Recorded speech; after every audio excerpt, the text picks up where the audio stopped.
Welcome back to the channel, folks, and welcome back to another live match. Now, we're going to go straight into it and we're going to get fishing because we're going to do things a little bit differently today. We're going to get fishing, and while we're fishing, we're going to talk about the approach, the rigs, the setup, the baits, all that jazz. So, venue in question, Holly Farm, one of my local venues. It's a fantastic fishery. It's a beautiful place to fish.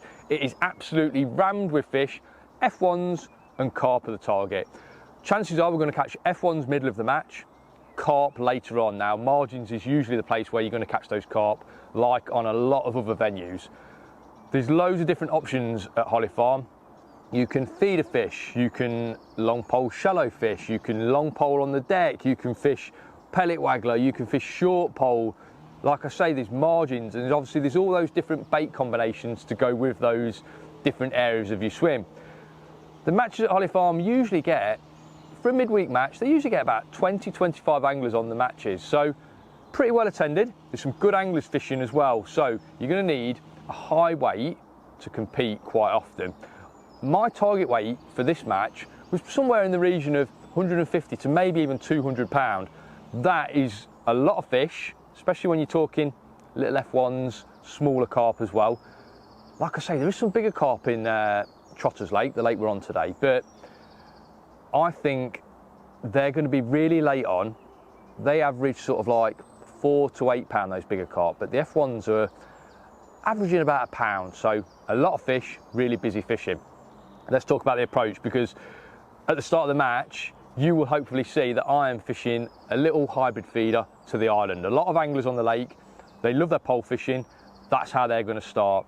Long pole shallow has been dominating a lot of the matches recently with casters. I've got my casters, I've got my shallow rigs all set up, but I just feel, looking at the conditions, shallow fishing just wasn't going to be the way to go. It just didn't feel right. Air temperatures dropped, we were due to have some storms, a few showers later on in the day. I just felt those fish would probably want to be a little bit deeper in the water column. So shallow fishing for me, I had it set up, I had my casters all ready to go, but I wanted to start on a feeder, get some early fish in the net, and then I can obviously watch anglers around me, see what happens. So, little hybrid feeder. Let's talk you through the approach. Kit for this setup, I've got my beautiful little Free Spirit Feeder Light 10-footer. This rod is a lovely soft rod. It has been my short method feeder stroke hybrid feeder rod now for quite a while. Lovely and soft, perfect for a little short chuck. The reel, here's well used, that reel. This is an Okuma HD. It's loaded with 023 Suffix Advance, bulletproof line, and the feeder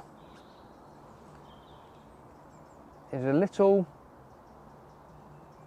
elasticated Guru hybrid feeder. This is 24 grams. I've got a Preston stem in there. I'll talk to you about that in a second, but that Preston stem has got pink shock core elastic in there, probably rated at about 10 or 12, that elastic. Like I say, the fish aren't massive in Trotters Lake, not the ones we're targeting on the feeder anyway, so we want a reasonably soft elastic in that feeder stem. Now, the reason I like these Preston stems in these feeders is because it offers me a little bit more versatility. It means that I can simply unclip my feeder, clip on a bait up feeder if I need to. And believe it or not, that is a massive bonus when you're fishing on a lot of venues. It's not going to be a tactic for today necessarily, but if I wanted to put in a lot of food on a line quickly, I can simply unclip that feeder, clip on a bait up feeder or a cage feeder, chuck it out, empty it a few times, and we've got obviously a nice pile of bait to cast our hybrid feeder over the top of. Now, for Holly Farm, smaller fish, F1s, 3-inch hook length, single or double maggot on a size 16 hook, that's the way to go. Using micros, a little bit of ground bait in the feeder, small amounts, don't pile the feeder up really high, you just want a small amount of bait around the feeder. Regular casting as well. You probably see I'm not putting the rod on my butt rest, I'm actually holding the rod because I'm in and out of the water within a minute and a half, 2 minutes each time. Sometimes I'm not sinking the line, sometimes I'm leaving the line floating on the surface, trying to keep the line as slack as possible, whilst also being able to see bites. I've got a really fine quiver tip in the rod. I want to see those bites. I want to be in and out, creating a busy swim. There's a lot of fish in this lake, very similar to other lakes up and down the country that have got a high stocking of F1s. You don't want to miss those opportunities. You don't want to be sitting there, all your bait has disappeared around your feed, all your loose feed is gone, and you're sitting there literally with a single maggot on a hook in the middle of nowhere. We want to make sure we're keeping that bait in the swim all the time. So busy fishing, in and out. A little interruption, folks, because as you're probably aware, Lee Kerry and myself, we run another YouTube channel called The Edge, where we give you really detailed, informative fishing videos. We talk to you about all the little intricacies that go on in our fishing. But now we also have a website where you have got the chance to win our kit. So there's several competitions running at any one time. There are free competitions. Everyone loves a chance to win some fishing kit for free. There are also competitions where you can win bigger items. You can even win holidays as well. So head over to the website. It's called cuttingedgecomps.co.uk. I'm sure there's something there that will whet your appetite. Have a go on one of the competitions. Hopefully it's your lucky day. Early on the feeder, I felt I was doing okay. Small F1s, pound fish averaging, but looking around, not a lot of people were catching. This cast a shallow tactic that's been working for a lot of people, it didn't seem to be kicking off for many people. There's some, like I say, some good anglers on this match that were quite close to me as well, so I could keep an eye on them. They were struggling cast a shallow. It just wasn't a day where those fish wanted to come mega shallow in the open water. So ticking away on a feeder for at least the first 90 minutes was the way to go. I had in my head though something I wanted to do, something I wanted to get out of my system. And we all get these scenarios in our head. We all have an idea, not necessarily a crazy idea, but we all have an idea, and we need to get it out of our system. We need to actually try it and you know, put it out there. And obviously you guys know that one of my really good mates is Joe Carras. He loves his pace fishing, and I speak to Joe all the time, almost daily, and he's been telling me about pace fishing, and I know that pace on its day can be an amazing method, unbeatable. So I like to use these midweekers as a bit of a testing ground, and I've come with a nice big bucket full of paste. I've got some softened 4mm for feeding, I've got a bucket full of paste, and on my two pole lines, on my two short pole lines, my pole line straight in front of me at a top kit plus 2, and my margin at the same distance in probably 18 inches of water, I fancied fishing paste, and it's just something I needed to do for myself. So paste was the way to go. I mixed my paste using marine halibut ground bait. I watched Joe's beautiful video on how he prepares his paste with a bit of wheat gluten. I had some wheat gluten in there because it just helps bind the paste, bring it all together. And in my opinion, I had an amazing paste for fishing for F1s and for carp. F1s in front of me in the deep water, carp in the margins. So my next tactic was to drop on that paste line, top kit plus 2 in front of me, in around 4 foot of water, and start fishing paste. I've been feeding a few softened 4mm there, probably for about 15 minutes. I don't think you need to feed a line religiously when you're fishing for F1s. 10 or 15 minutes before you need to go on the line is perfect. And it was bite straight away, you know. I was getting little indications all the time. Classic paste fishing. It was really good. Some smaller fish though, odd skimmer, odd smaller F1, probably 8 ounces. Still good. Looking around, there wasn't many anglers catching as well as me, and it still felt good. What I did is I made a big change, and it really increased my catch rate on that short line. It meant that I was a lot faster, and it meant that everything was a little bit more efficient. So first of all, let's talk about the rig for this short line, because even though I'm fishing paste, on this short line, I was fishing a pea paste, which I'll talk to you about that in a second, but it doesn't need that big long bristle float. It's not an ultra soft paste. You don't need to fish it in the same way as you traditionally probably would think about fishing paste. So classic float for me, Malman Rube, 016, it's getting round here on this camera, Malman Rube, it's a 4x14 float, 016 main line, all the way down. We've got a bulk of number 9s, and then 2 droppers down to our hook length. Hook length was 014 to a size 14 hook. So in essence, it feels like it's almost a very, very standard pellet, corn, meat rig, something like that. Just because you're using paste, this pea paste, you've got to treat it as another bait. It's just a very, very attractive other bait. So let me show you how we're fishing this pea paste. Look how tough that looks. It's actually a blob. You can make this on the morning of match, in fact, but my marine halibut ground bait with that bit of wheat gluten, there was, in my bucket of paste that I mixed up the night before, there was some little bits of areas in that bucket that were a little bit stiffer than others, and that was perfect for making this pea paste. So we're talking about tiny little balls of paste, so no bigger than a pea, and we're just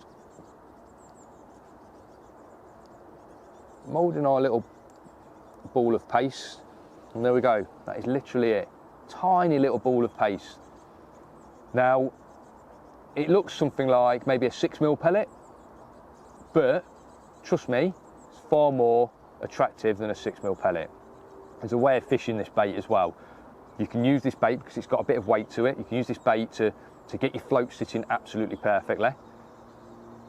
Realistically, it's a method for fishing quite short because it's a busy method. Every time you strike, if you get everything right, usually your paste is coming off. So you want to be fishing this method short if you can. Softened 4mm are a great bait. I've got some Dynamite XL softened 4mm for feeding.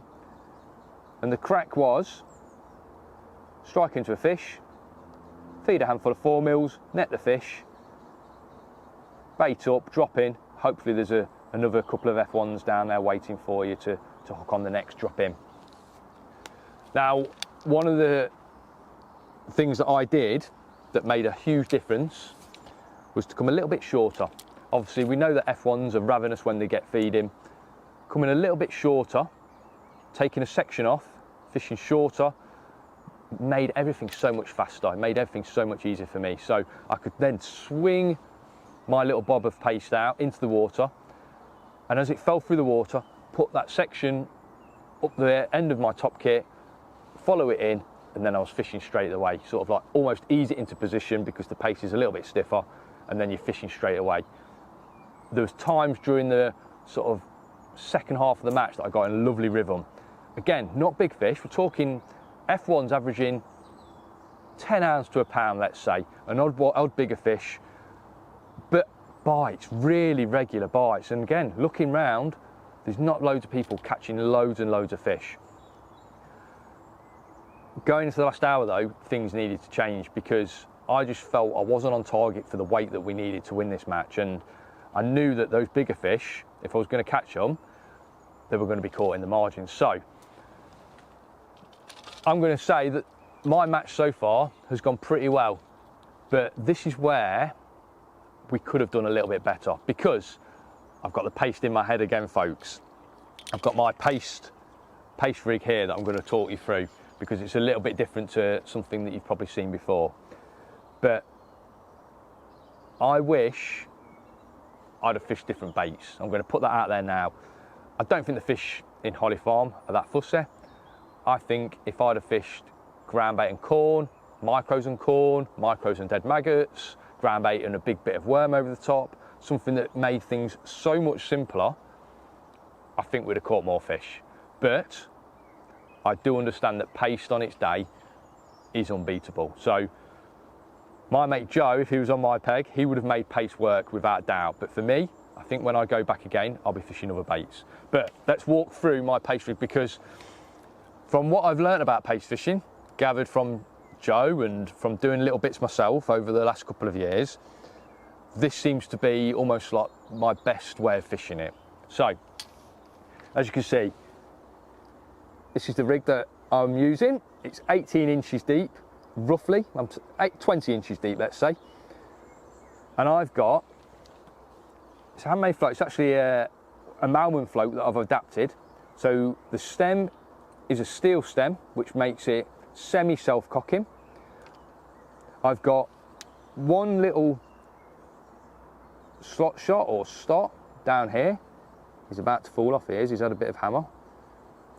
Down here, just above an 8-inch hook length, so about half depth. The float itself, I've inserted a little bit of fiberglass in the top. Fiberglass or carbon, it doesn't really matter. You want something that is basically neutral buoyancy or actually denser than water. So we don't want any buoyancy in the tip, because obviously any buoyancy in that tip, if I was to add extra buoyancy up there, it would want to pull the hook out of that super soft paste. All I want is a bit of a bite indicator. So something that doesn't add any buoyancy, i.e. fiberglass or carbon, is absolutely brilliant, because it gives you an extra bit of length in the tip, which, let's get right, we could all do a bit of extra length in the tip, and it means that you can fish your float and read your bites a little bit better. So it's not going to pull the hook out of that soft paste. So that's how I've set my rig up. I've got a rubber just above, halfway along that tip, just above the previous pole float bristle. It's 018 main line, 016 hook length, and we've got a nice big size 12. That's an eyed Kaizen. And the reason that we're using that eyed hook is just, it helps grip the paste a little bit better. Knotless knot, eyed hook, just means that the knot's a bit bigger, grips the paste a little bit better, just gives me a better chance of keeping that hook inside that really soft paste. Elastic is a blue shot core for this line, as it was the short line. We're fishing reasonable size hooks. We want to catch our fish fast. There's no point faffing around with really light elastics. That is how I fished my paste in the edge. Super sloppy in my little pot, because obviously the paste is so soft that you can't just ship it out there. You need a pot to get it into the swim. Super sloppy into the little pot, gently into the water, into the margin. Hold your float as tight as you dare to the rig. Read your bites, wait for that lovely little whoosh under bite. And we did have some decent fish in that edge late on. Feeding little balls of paste over the top. Just feeding what I was fishing on the hook to keep the fish interested. Again, as soon as I hook a fish, I like to feed. I want to make sure that every time I put my rig into the water, there is some feed in the swim, that I'm presenting my rig over some bait. So every time I've hooked a fish, feed a little bit of bait, we keep the fish happy in the swim. I'm not going to say it was the best way of fishing down the edge for me. Like I say, probably if I went back again, micros and dead maggots, or micros and corn, ground bait, maybe that would have been even better. But it certainly worked. We certainly caught some big fish later on in the session. We went on to weigh 159 pounds. A great weight. I was actually happy with my day, actually. It started hammering down, so no catch pictures. There was a horrendous storm right at the end of the match. I'm going to say we had a decent day. We didn't get the margins right, which cost us, but we had a decent day. 159 pounds, loads of fish. A couple of guys commented that you can see how many fish have caught. A lot of the small F1s, that P pace really worked well for those. Unfortunately, we were second. Great angler, Mark, who actually helps run another fishery, Lakeview Fishery, which is another brilliant venue. He's been doing really well at this venue, and he's fished paste, but he's also fished his margins in a different way, a bit more of a traditional way with the baits that I've suggested, and he's had some really big carp late on. He's had over 200 pounds. He's won the match, and I think he's won the match for the last 3 or 4 weeks, so he is the man to beat at the minute. I'm going to hopefully give it another go if I get another chance.